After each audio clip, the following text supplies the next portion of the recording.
Stop right now. If life has knocked you down so hard that you cannot even breathe, listen carefully.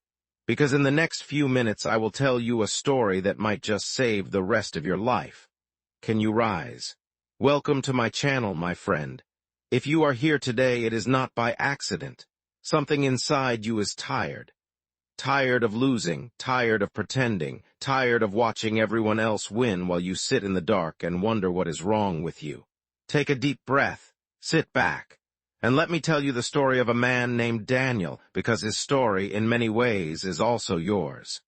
Daniel was 28 years old when his whole world broke into pieces on a cold Tuesday morning. He was not a bad man. He was not a lazy man. In fact, for the last 6 years, he had worked harder than almost anyone he knew. He woke up at 5 in the morning, he went to bed near midnight, and he skipped weekends, birthdays, and even his own mother's 60th celebration, because he believed one thing with all his heart. He believed that if he just worked hard enough, life would finally be kind to him. But on that cold Tuesday morning, life looked him straight in the eyes and said, "Not today, Daniel, not today." He lost his job first. The company he had given his youth to sent him a short email at 9:14 a.m., 2 lines. "Your position has been removed. We wish you well." That was it. 6 years of loyalty answered by 14 words. He sat frozen at his small kitchen table, reading the email again and again, hoping the letters would rearrange themselves into something kinder. They did not. Then, before he could even process the shock, his phone rang. It was the bank. His small business loan, the one he had taken to help his younger brother start a little shop, was now overdue. If he did not pay within 30 days, they would take his apartment. His only apartment, the one he had bled for, the one his late father had helped him choose. And then, as if the sky itself wanted to test him, his girlfriend of 4 years walked into the kitchen with her bag already packed and said, "Daniel, I cannot do this anymore.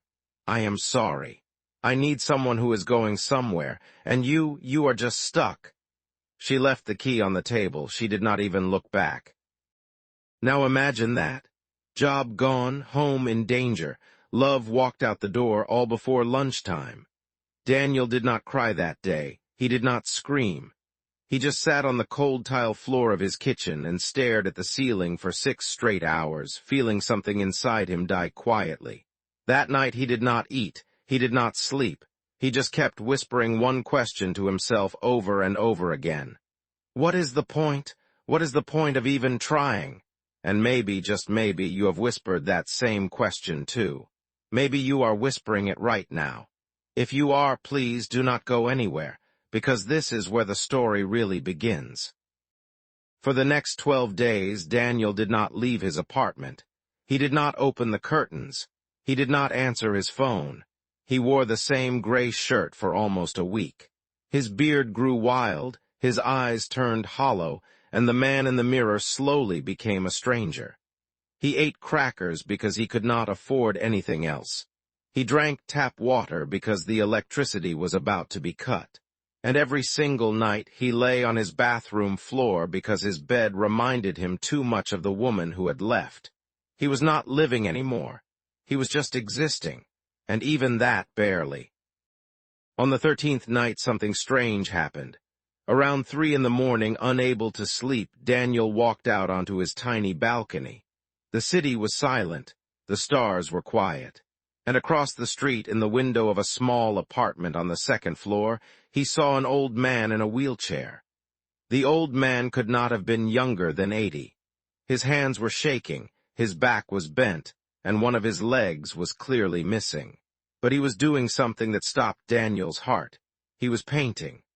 At 3 in the morning, alone, with a shaking hand and one leg gone, this old man was painting a bright yellow sunflower on a small canvas. And he was smiling, actually smiling, as if the whole universe had given him a gift. Daniel stood there frozen for almost an hour, just watching.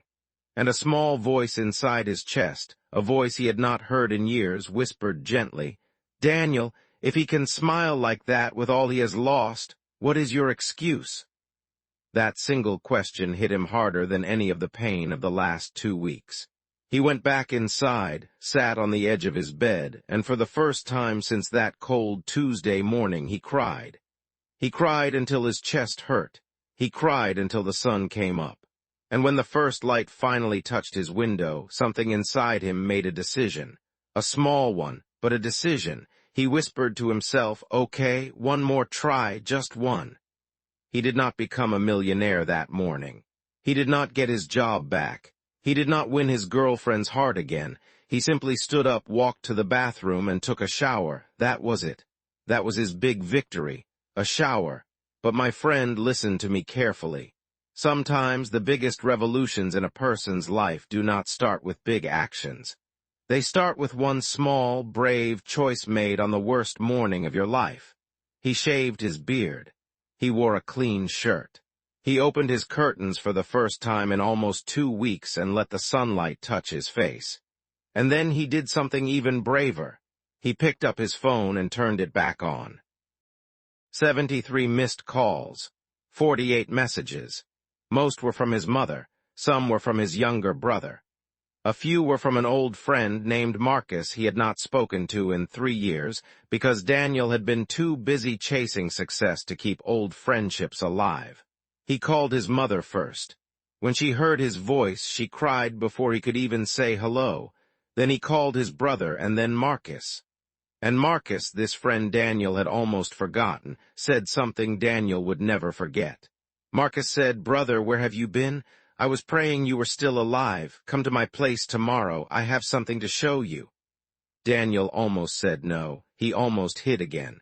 But he remembered the old man with the sunflower. And he said yes. The next day, Daniel took a bus he could barely afford across the city to Marcus's small workshop. When he walked in, he could not believe his eyes. Marcus, the friend he had once thought was going nowhere in life, was now running a small furniture business from his garage. Nothing fancy, just handmade wooden chairs and tables, but every single piece was beautiful, and every single piece had a story. Marcus looked at Daniel, smiled softly, and said, "You look like you have been through hell." Daniel nodded. Marcus continued, "Good. Then you finally understand something most people never learn. Life does not owe you anything, brother, but you owe yourself everything." Daniel felt those words hit his soul like thunder. That day, Marcus gave Daniel a small job, sanding wood. Simple, dirty, quiet work. It paid almost nothing at first, but Daniel took it. He took it because he understood in that moment that pride is a luxury broken men cannot afford. For the next 6 months, Daniel sanded wood. He carried heavy planks. He swept the workshop floor. He came home every night with splinters in his fingers and dust in his lungs, but something strange started to happen. The empty feeling inside his chest began to shrink.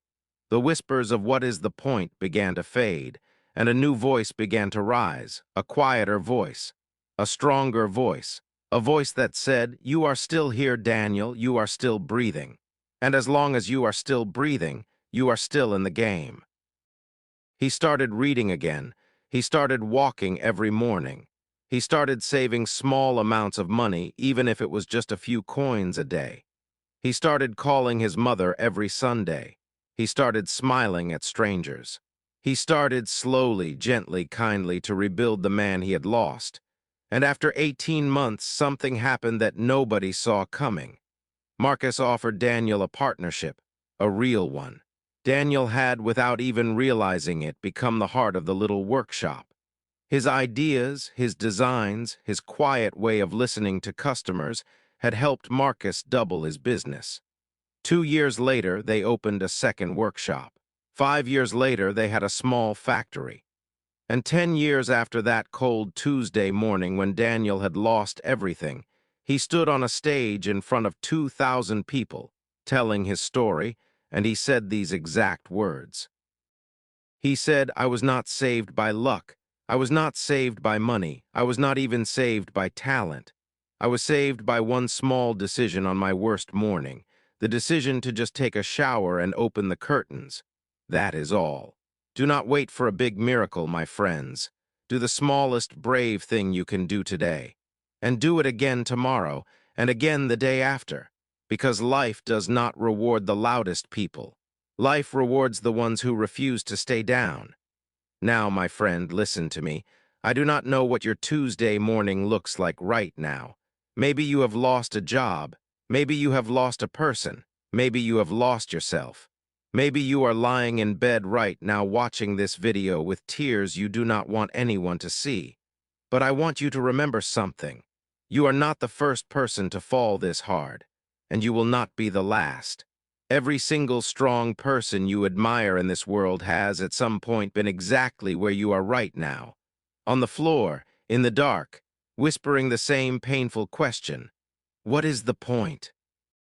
The point, my friend, is this. You are still here, you are still breathing.